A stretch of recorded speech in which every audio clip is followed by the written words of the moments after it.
Hey guys, welcome back to another video. Today I have another box of pennies. I think this is my fourth box this year. So let's start with the 2009s.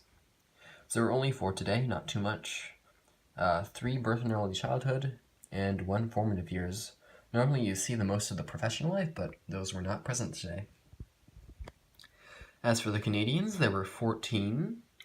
1972, 78, 79, 83, 85, 87, 88, 92, 93, 98, 99, 1001, 1006, and another one. I believe the most interesting coin of today that was Canadian is this 1992, which was, I believe I was actually missing from my book of Canadian cents. As for the oddities, there is 159, a 59 Denver.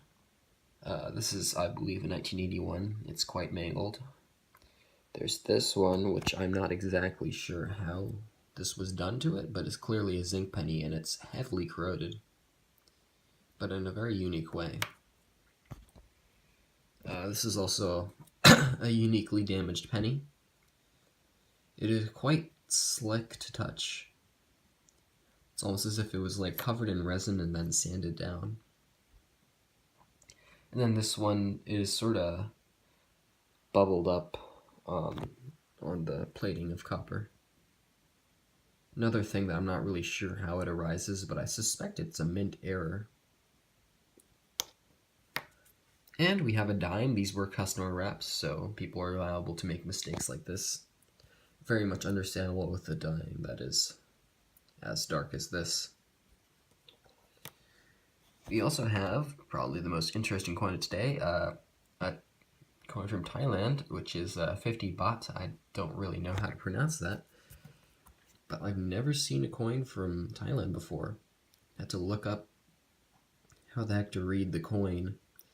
The date is from a completely different year numbering system, so you have to first figure out how to read the numbers.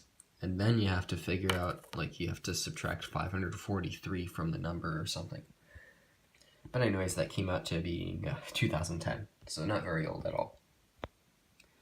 As for the San Franciscos, there's a 1970S, 1973S, and 2 1974Ss, this one obviously being in considerably better condition. And in the uncirculateds, we have a 1961, 1964, and in 1967, so not too much.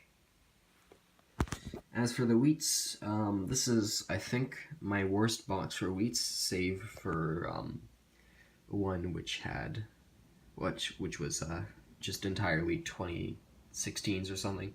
I don't remember exactly when I got it, but obviously that would have no wheats in it. So there were 7, which is, you can see the value there.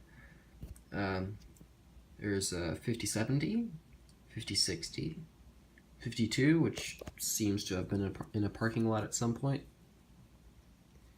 You can always tell by the scraping marks that it's been on asphalt. A 1950 Denver, 1945, 1944, and the oldest coin of the day is a 1935 wheat cent. It's very corroded, it has that sort of odd multicolored finish that comes from the older pennies. So, not a great hunt, but I had fun nonetheless. Thanks for watching, guys. Like and subscribe, do whatever, and I'll see you next time. Bye.